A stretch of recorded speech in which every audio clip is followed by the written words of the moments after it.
Olá pessoal, iremos agora concluir o nosso tema formas de Estado com as últimas modalidades de Estados compostos ou complexos, a saber, a confederação e a federação.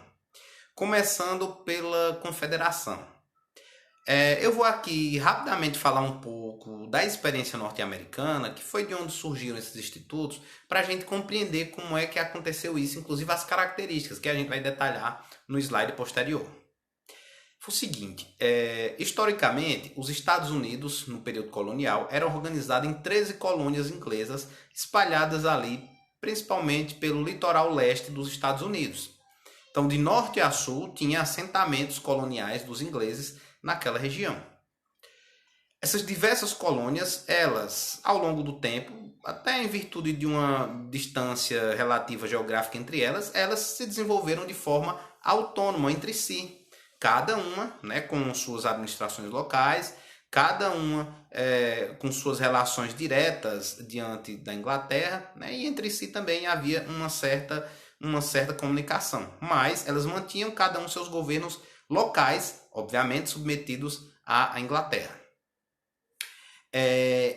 Com o passar do tempo, essas colônias foram crescendo, foram surgindo os ideais separatistas, até que houve a eclosão do movimento separatista norte-americano. Então, inicia lá por Boston, em virtude de um protesto, enfim, mediante a exploração econômica que o povo daquela colônia sofria dos ingleses, dos britânicos, enfim.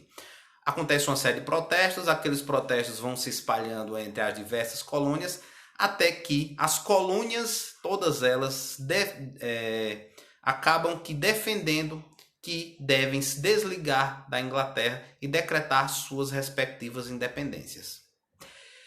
Porém, para que eles conseguissem atingir aquele objetivo, que era expulsar os britânicos definitivamente, lembre-se que a Grã-Bretanha, a Inglaterra, era o maior império colonial do mundo naquele momento, né? Era uma das maiores potências econômicas e militares daquela época.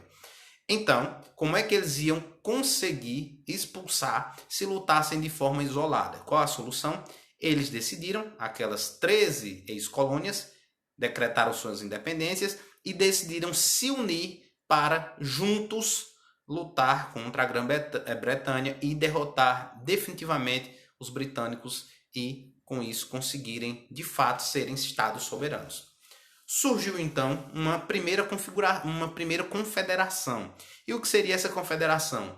Uma união de estados soberanos, União Internacional de Estados Soberanos, para atingir uma determinada finalidade, uma finalidade específica, que é o que eles queriam. Eles se uniram, se decretaram independentes, se uniram para conquistar, para guerrear contra o inimigo comum, que era a Grã-Bretanha, e solidificar as suas independências. Esse foi o plano. Com o passar do tempo, se envolveram numa guerra que durou alguns anos, conseguiram definitivamente expulsar a ameaça britânica, foram reconhecidos como estados soberanos e aí decidiram dar um passo além daquela união.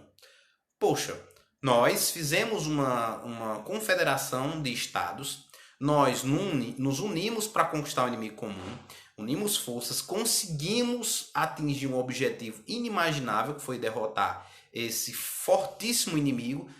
Então a gente percebe que a união traz a força. Por que a gente não se une definitivamente e a partir de agora a gente cria um único Estado, chamado de Estados Unidos da América, um único Estado soberano?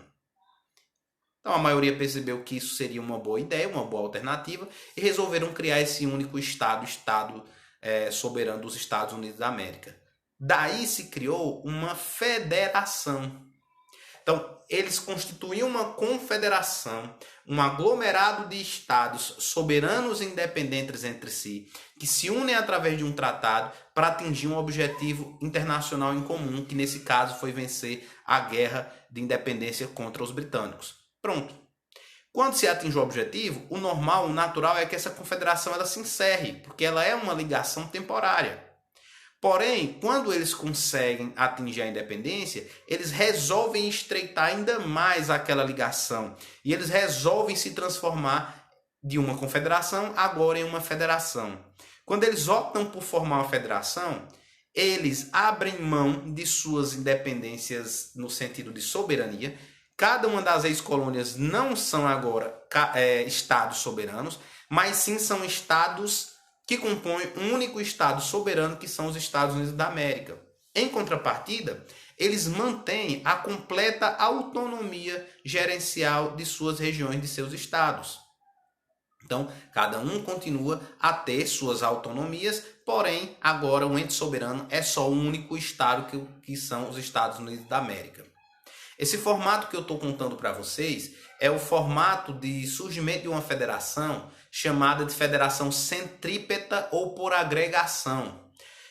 A federação centrípeta ou por agregação é quando você une diversos estados soberanos, nesse caso 13 ex-colônias, eles se unem para criar um único estado soberano, os Estados Unidos da América. É a centrípeta ou por agregação. Você está trazendo para dentro de um único estado 13 estados que eram soberanos independentes entre si. É esse formato de federação que, de certa forma, acaba trazendo uma maior autonomia aos estados membros que a compõem. Como eu estava falando, essa forma de federação, centrípeta por agregação, ela tem uma característica de manter uma autonomia maior ainda para os estados-membros que a compõem. Por quê? Bem, se eu tinha 13 estados soberanos, cada um desses estados soberanos, como soberanos, tinha ampla liberdade. Se eles renunciam a essa soberania para ingressar num único estado, natural que pelo menos a autonomia gerencial local, a autonomia de autogoverno, de criação de leis, ela seja mantida ao máximo possível. E foi isso que aconteceu no caso dos Estados Unidos. O Brasil, por sua vez, também é uma federação, hoje em dia, só que a nossa federação ela surge pela via oposta, chamada de federação centrífuga ou por desagregação. Você tem algo unido e você desagrega. Essa é a ideia da federação brasileira. O Brasil, até a época do Império, né, toda a sua época monárquica, o Brasil era um estado unitário. Então aqui havia uma única autoridade central que de forma descentralizada dividia o território em províncias, na época se chamava províncias, o que hoje a gente chama de estado-membro, se chamava de províncias, tudo bem? E com algumas delegações de gerenciamento local. Então havia prefeitos nas vilas, governadores nas províncias com atribuições administrativas, ok. Mas não havia uma pluralidade de ordenamentos jurídicos. Não havia uma autonomia das províncias. Eram hierarquicamente subordinados ao poder central. Quando ocorre o processo de proclamação da República aqui no Brasil, se adota ao mesmo tempo a federação, claro, por influência norte-americana, né? O Brasil, assim como boa parte do continente americano, pela influência do processo de independência americano, que acabou ensejando essa formatação de república, essa formatação de federação, o Brasil, quase um século depois, adota, né, na Revolução Republicana, adota o mesmo formato de Estado americano, que era o formato de federação. Porém, você tinha as antigas províncias, que agora receberam o nome de estados, as antigas províncias que não tinham nenhuma autonomia, e agora você levava para as províncias a autonomia. Então, o processo de delegação de autonomia para essas províncias foi bem menor. Então, mesmo sendo uma federação, as nossas províncias, agora chamadas de estados-membros, os nossos estados não têm a mesma autonomia que os estados norte-americanos. É comum, né, a gente que consome muito produto cultural americano, né, os filmes, seriados, etc., a gente vê que há diversas divergências internas em relação a temas polêmicos, como casamentos de pessoas do mesmo sexo, mesmo gênero, ou pena de morte. Tem estados mais conservadores que adotam pena de morte, outros estados mais liberais que não adotam. Tem estados mais liberais onde a homossexualidade ainda é crime. Tem locais mais liberais que pessoas do mesmo gênero, do mesmo sexo podem casar. Enfim, há uma diversidade jurídica muito grande nos Estados Unidos. Por quê? Porque os Estados-membros, culturalmente, mantiveram e mantêm muita autonomia em relação ao poder central. Óbvio que o poder central tem suas atribuições definidas na Constituição, existem leis gerais que devem ser seguidas, com a própria Constituição deles, que eles tanto celebram, né, como um documento de unificação entre eles, mas cada ente, cada estado vai ter ali sua autonomia em relação ao poder central, até uma autonomia bem maior do que a nossa realidade aqui, né, dos nossos estados aqui no Brasil. Então, no Brasil, os nossos estados, por exemplo, têm suas próprias constituições, têm suas próprias leis, mas os temas que as nossas leis estaduais ou municipais podem versar são alguns temas previstos na Constituição, que são bem menores do que os temas, as competências definidas pela Constituição americana para os estados americanos. Aqui, por exemplo, o Código Penal, enquanto lá o Código Penal é estadual nos Estados Unidos, aqui o Código Penal é um único Código Penal nacional. Da mesma forma, Código Civil, Código Processo Civil, Código Consolidação das Leis Trabalhistas, enfim, as leis aqui elas tendem, via de regra, a serem diversas leis, né, de uma competência prioritária, de uma competência única do poder central, né? Então, esse é um tema que vocês vão detalhar no estudo do direito constitucional, né, brasileiro, nos próximos semestres, mas aqui só para vocês já compreenderem o porquê, né, de haver uma divergência tão grande entre uma federação brasileira como uma federação norte-americana. 2 exemplos aí de federação, ok?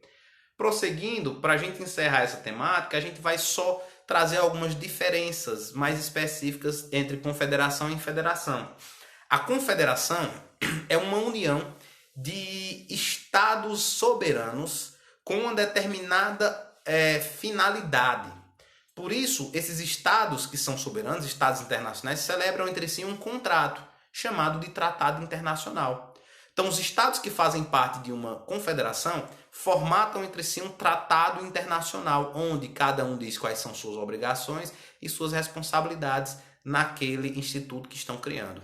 Já a federação, a lei, a norma que regula a federação é a Constituição.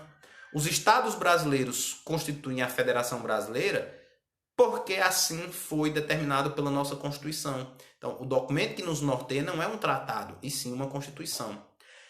A Confederação ela não forma, como eu disse a vocês, um Estado propriamente dito. É um organismo formado por Estados.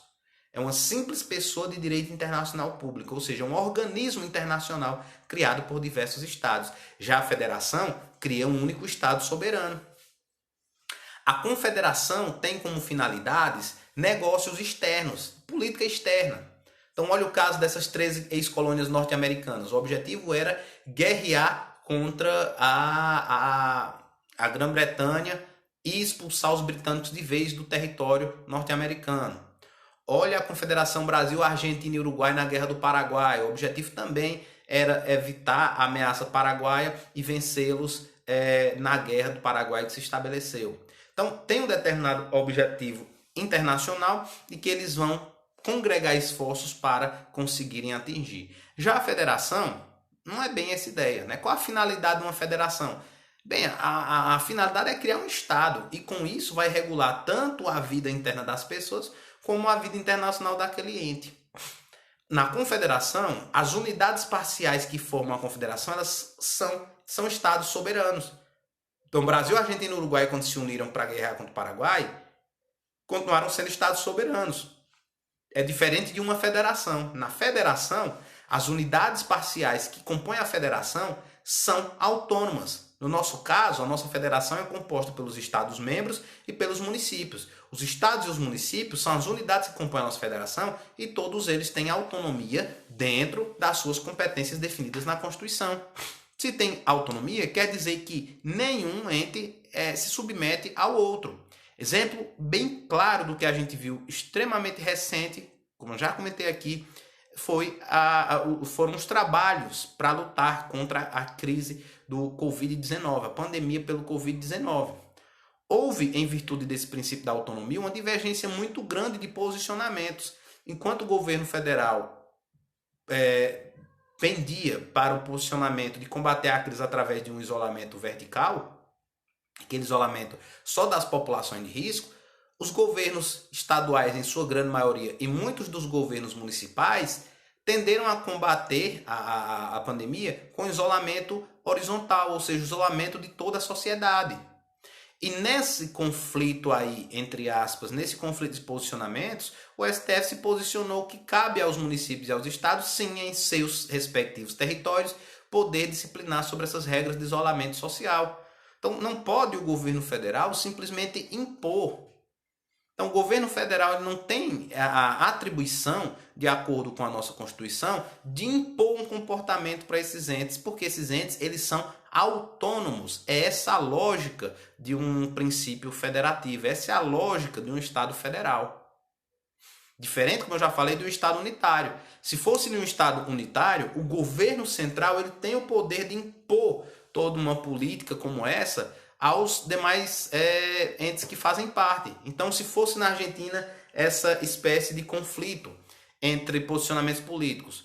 Então, se o governo central determinasse que deveria se voltar ao trabalho, deveria se fazer o isolamento vertical, todas as províncias, todos os municípios que fazem parte da Argentina teriam que fielmente obedecer, porque não há, num Estado unitário, autonomia, né, neste sentido, uma ampla autonomia dos entes territoriais. Os entes territoriais, eles têm até uma autonomia, certa autonomia, mas são vinculados e subordinados ao poder central, coisa que não acontece numa federação. Na confederação, os indivíduos mantêm a nacionalidade de seus respectivos estados, então não foi criado um novo estado para a gente criar uma nova nacionalidade. Já na federação, cria-se uma nova nacionalidade. Os indivíduos, imagine que lá nos Estados Unidos as pessoas que nasciam na Virgínia eram virginianos, não sei, virginienses, as pessoas que nasciam em Nova York, nova-iorquinos, cada um com suas nacionalidades. Olha que coisa interessante. A partir do momento em que criaram um único estado, Estados Unidos da América, quem nasceu naquele estado não é mais a nacionalidade nova-iorquino, não. É nacionalidade norte-americana. Natural de Nova York, porque nasceu lá. Mas a nacionalidade é só uma agora, norte-americana. Outra coisa interessante, as decisões, como são tomadas as decisões numa confederação e numa federação. Na confederação, as decisões elas têm que ser por unanimidade diplomática. Então quer dizer que se fossem tomar uma decisão sobre os rumos da guerra, a decisão ela tem que ser unânime. Os três integrantes, no caso aqui do exemplo do Brasil, Argentina e Uruguai contra o Paraguai.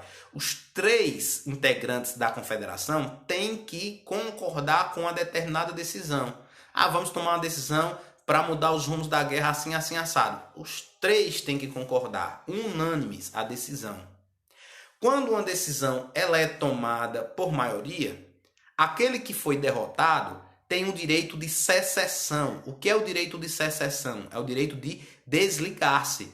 Olha, a minha proposta, Brasil, foi essa, mas eu fui uma proposta vencida. Eu não vou mudar de opinião, então eu vou me desligar. Direito de secessão. E o outro direito que esse que foi derrotado na votação tem, ou ele se desliga ou ele anula a decisão. Direito de nulificação. Olha que coisa interessante, isso aqui é importantíssimo. Na confederação, as decisões são tomadas por unanimidade diplomática, ou seja, as decisões para serem válidas têm que tomar por todos, de forma unânime. Se um deles não concorda, ele tem direito a duas coisas. Ou ele se desliga, ou ele anula aquela decisão. Direito de secessão e direito de nulificação. Já na federação, a solução é diferente. Na federação, primeiro, a decisão não tem como ser unânime, gente. Imagine, a gente tem um congresso formado por Câmara dos Deputados e Senado. Nós temos mais de 500 deputados e 81 senadores. Imagine que para a gente tomar uma decisão sobre um determinado tema, todos tivessem que votar a favor. Não tem lógica, né, gente? Seria impossível, ninguém nunca ia aprovar nada. Então as decisões elas são tomadas pela maioria. Aí a Constituição vai prever diversas maiorias. A maioria simples, a maioria absoluta, né? Enfim, tem algumas técnicas aí de maioria, a maioria qualificada, que a Constituição prevê que vocês vão estudar no momento oportuno, tá certo? as decisões são tomadas pela maioria parlamentar. Obviamente que se alguns forem derrotados nessa votação, lógico que eles nem podem anular a decisão, não há direito de nullificação e nem há direito de secessão, gente, não há direito de desligamento.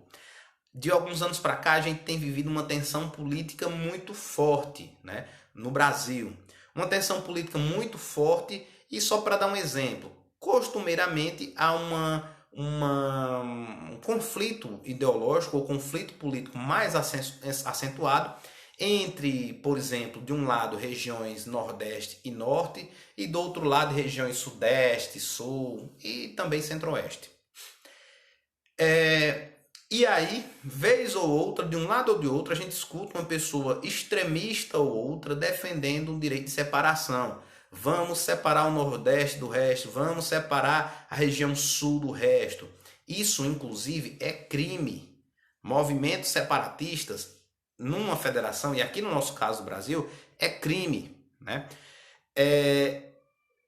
Há, né, instrumentos para proteger a indissolubilidade do pacto federativo. Quem faz parte da federação jamais pode sair. São previstos basicamente dois instrumentos. Primeiro, a intervenção federal, regulada pela própria Constituição Federal. Então, se de repente o governador de um estado deseja se separar do resto do Brasil e criar um novo estado, um movimento separatista, querendo exercer direito de secessão, o governo federal tem o direito de realizar uma intervenção federal naquele local. Aquele governador, aquele líder político que está conduzindo o processo será desligado do poder. Será nomeado um interventor para resguardar a paz naquele local e para encerrar de vez essa tentativa de separação, de divisão. Da mesma forma, a Lei de Segurança Nacional, ela estabelece que esse posicionamento separatista é crime e passível de punição.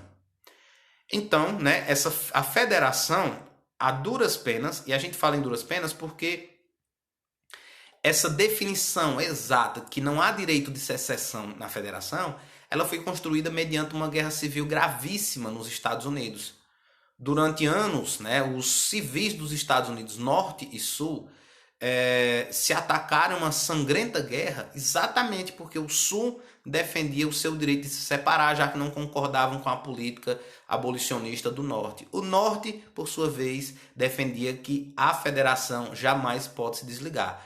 Como o Norte foi o vencedor dessa guerra, prevaleceu a teoria do vencedor da guerra e aí atualmente se considera que não é possível a secessão, a separação em uma federação, ok? Para finalizar, eu vou mostrar para vocês esse quadrozinho, né, do Brasil. A partir de agora a gente vai preencher ao longo das aulas esse quadrinho das classificações do Estado conforme esses tópicos aí. O primeiro tópico que a gente estudou agora foi a forma de Estado e o Brasil, sem dúvida, é um Estado federal, uma federação. Próximo tópico a gente vai estudar a forma de governo, depois sistemas de governo e, para finalizar, regimes de governo, ok? Então é isso, um forte abraço e até o próximo tema, a próxima aula.